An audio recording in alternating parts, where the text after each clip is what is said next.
maestro Miguel Ángel tiene estudios de arquitectura aquí en la UAM, tiene la maestría en educación con la especialidad en desarrollo cognitivo y tiene el doctorado en diseño. Y pues adelante, Miguel. Gracias, muchas gracias.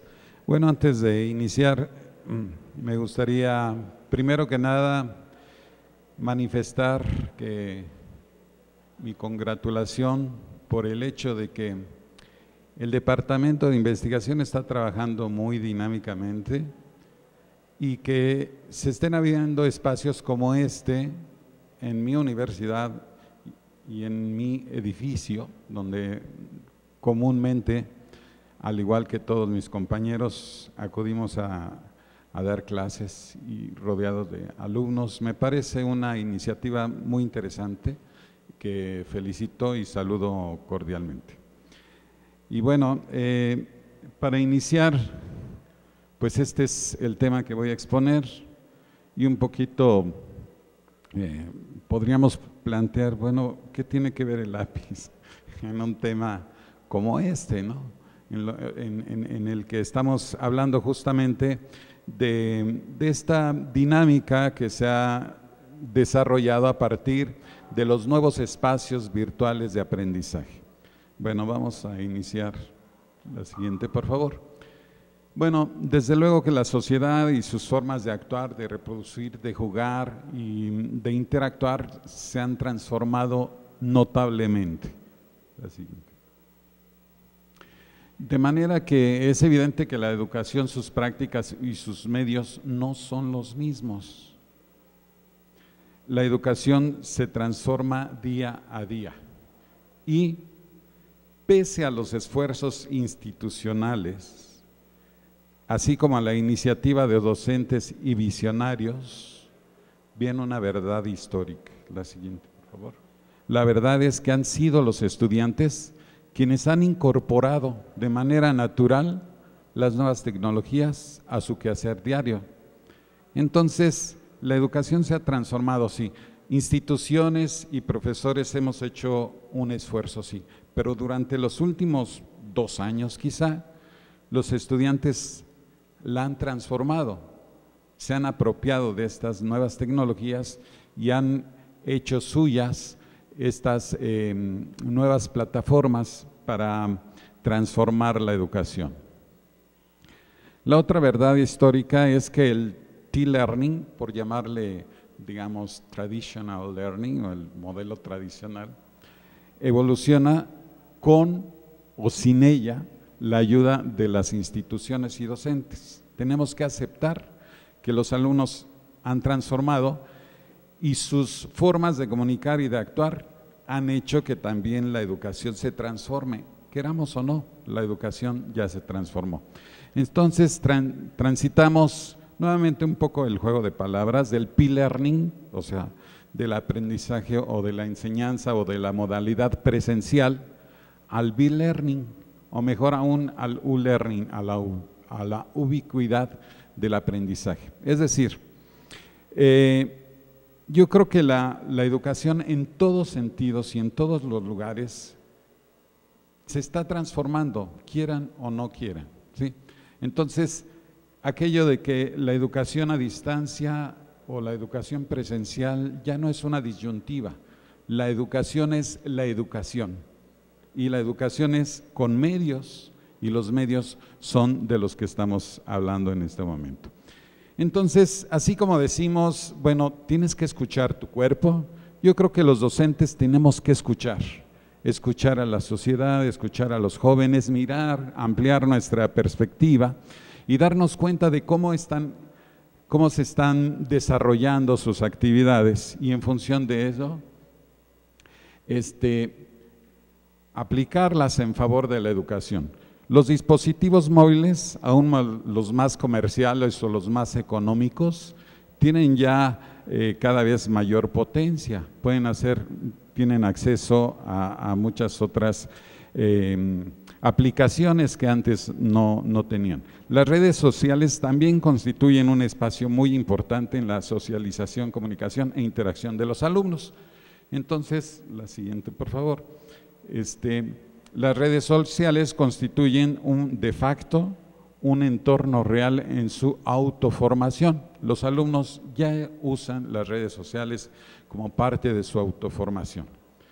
Entonces, nuestro papel es desarrollar estrategias que permitan aprovechar estas potencialidades y estas realidades que no vamos a transformar nosotros, vamos a aprovecharlas en favor del desarrollo y del aprendizaje de nuestros alumnos. Entonces, hay que aprovechar esta tecnología generando materiales, como los que ya se expusieron aquí, documentos digitales didácticos sustentados en el uso estratégico e innovador de las TICs en la educación. Sin embargo, lo que dijo el doctor Roberto, tiene razón, no tienen que ser necesariamente instrumentos o medios digitales para poder transformar la educación. ¿Sí? Simplemente modificamos nuestras estrategias y utilicemos los medios, sean físicos o sean virtuales, en favor del desarrollo de habilidades que queremos. ¿Sí? La siguiente, por favor. No es aquí. Sin embargo, no es suficiente usar estas tecnologías solo como una herramienta para distribuir contenidos o distribuir información, sino más bien ir más allá. Por eso es que esta imagen que presenté como parte de esta, la redundancia, esta presentación, este lápiz, es como regresar a lo inicial. Lo inicial no son, o lo esencial, mejor dicho, no son las tecnologías, ni siquiera los medios. Lo esencial es lo que transcurre en la mente del individuo. Es decir, busquemos el aprendizaje como un proceso en donde los alumnos tienen que procesar información. No es en el medio en donde radica el cambio real. La siguiente.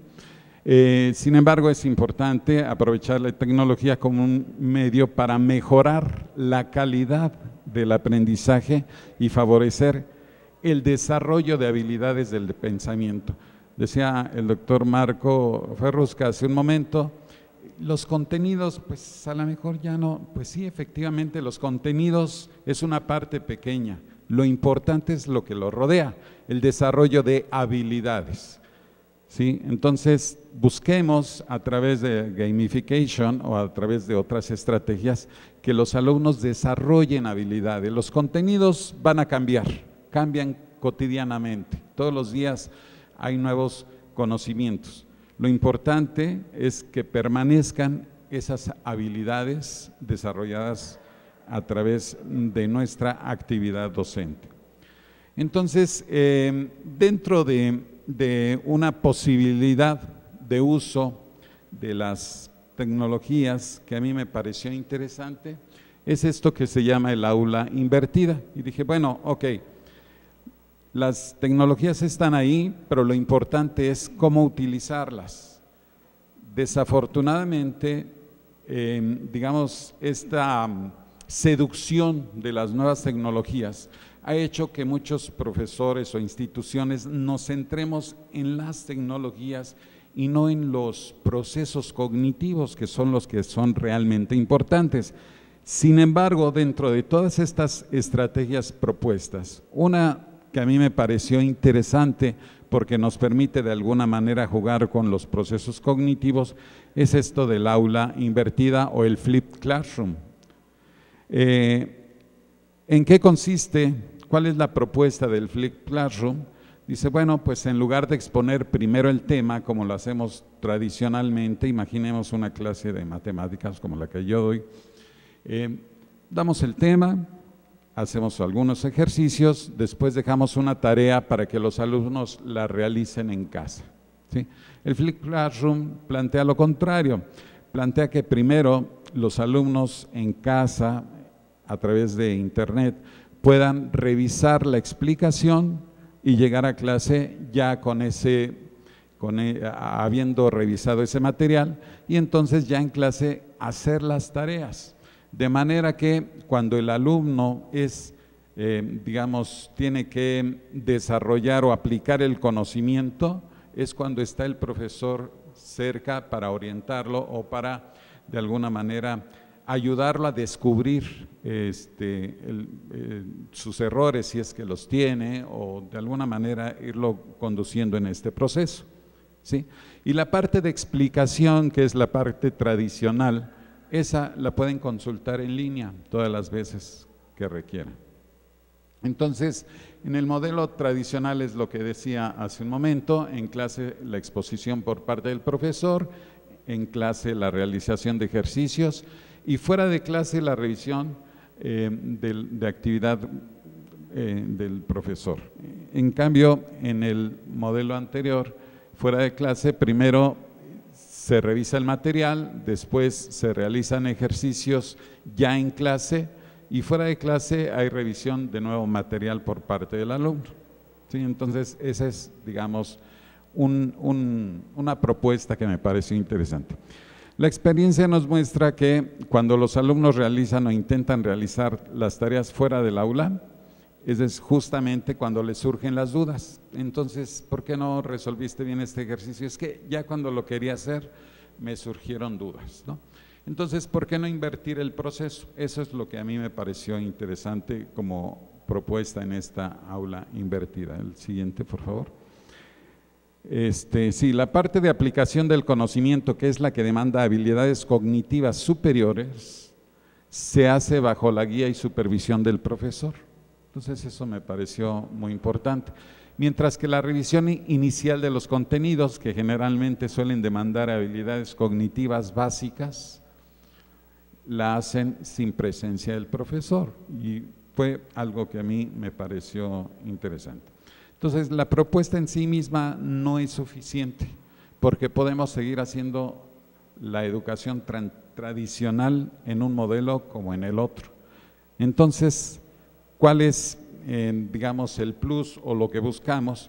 Pues que el enfoque educativo debe definir claramente el paradigma de aprendizaje que vamos a usar. Es decir, quiero que los alumnos sean constructivistas, entonces tengo que hacer desde la perspectiva constructiva del constructivismo el desarrollo de estas actividades. No obstante todas las ventajas que ofrecen los recursos tecnológicos, desde esta realidad el aprendizaje es un proceso digital. Ya sabemos que es un proceso digital también, apoyado en la fibra óptica, pero que tiene lugar en las fibras neuronales, ¿sí? O sea, sí nos apoyamos en la computadora, pero el proceso real de aprendizaje sucede en las células del sistema nervioso, ¿sí? Son conexiones cerebrales, aquello que planteó Piaget hace muchísimos años. Hoy con la neurociencia es posible corroborarlo. Efectivamente, sí se hacen conexiones cerebrales a través del proceso de aprendizaje. Entonces, en la sociedad actual, el mundo laboral y académico requiere actividades cognitivas de orden superior, un poco lo que le decía yo a Marcos. Ya no es el contenido, sino justamente las habilidades superiores lo que nuestra sociedad demanda. La tecnología realiza cada vez procesos en el mundo laboral, en especial aquellos que son rutinarios o repetitivos. Eso ya lo hace la máquina. Entonces, centremos nuestra formación, digamos, en el desarrollo de habilidades y en especial en el desarrollo de habilidades del pensamiento para nuestros alumnos. Entonces, los procesos de orden superior debe realizarlos el humano. Por eso es que tenemos que centrarnos más que en contenidos, en habilidades. La siguiente, el conocimiento factual evoluciona rápidamente. Efectivamente, el conocimiento rápidamente cambia. Entonces, centrémonos en las habilidades. La siguiente, por favor. Las habilidades suelen ser más estables y duraderas que los conocimientos. Puede adaptarse a circunstancias cambiantes, cosa que el conocimiento a veces no. La educación superior debe privilegiar entonces el desarrollo de habilidades, en especial las habilidades del pensamiento. En este sentido, la propuesta es, ok, vamos a utilizar las nuevas tecnologías, vamos a utilizar, yo personalmente utilizo las redes sociales como parte de mi aula virtual y no nos vamos a quedar ahí. Vamos a buscar darle un plus a este esquema del aula virtual, del aula invertida, a través de esto que vamos a plantear. Que cada clase sea planeada con una visión clara, no solo del contenido mismo, sino desde una perspectiva de aprendizaje claramente establecida. Porque muchos decimos, yo soy constructivista, pero ¿qué significa eso? ¿Cómo cambia tu clase con respecto a otra? Ah, bueno, pues no lo sé. Entonces, es importante conocer lo que queremos desarrollar en los alumnos. Segundo, que la aplicación en línea del material no se delimite a la simple exposición del tema, sino que venga acompañada de una serie de preguntas. Es decir, no basta en exponer el tema, sino que después de exponer el tema se lancen preguntas. La pregunta es una estrategia didáctica muy importante. Cada vez que escuchamos una pregunta, queramos o no, el cerebro se activa. ¿Quién descubrió América?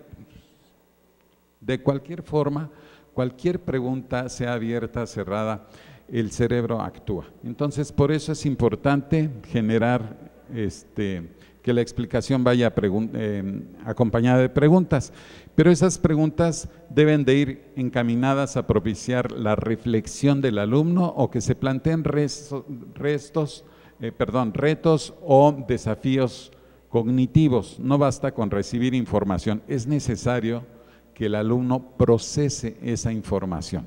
Por eso el copy-paste pues, no funciona. Que durante la sesión presencial la participación del docente esté orientada a facilitar el aprendizaje, preferentemente a través del descubrimiento del alumno, que el alumno descubra por sí mismo la respuesta que le estamos pidiendo. Que el docente atienda de manera diferenciada las necesidades de apoyo de cada alumno. Hay diferencias individuales, hay diferencias cognitivas, hay alumnos que requieren más apoyo que otros, hay alumnos que prácticamente se pueden ir solos, pero hay otros que sí necesitas estar con ellos, orientarlos un poco más. Entonces, en conclusiones, el aula invertida constituye en sí misma una manera innovadora de aprovechar las ventajas que ofrecen las herramientas digitales. El modelo surgió a través de una práctica docente reflexiva, exactamente por eso surgió. Pero para poder obtener el máximo beneficio es necesario que se acompañe de un diseño pedagógico centrado en los procesos cognitivos del alumno. Algunas reflexiones más, bueno, como se dice ahí, la tecnología no siempre la usan los alumnos de manera consciente. ¿Sí? Hay que saberla utilizar de alguna forma. El otro, bueno, eso también es una verdad muy contundente. Estamos preparando a alumnos para trabajos que todavía no existen, utilizando tecnologías que todavía no han sido inventadas y con la intención de resolver problemas que todavía no conocemos. ¿Sí? Es una verdad. Muchas gracias.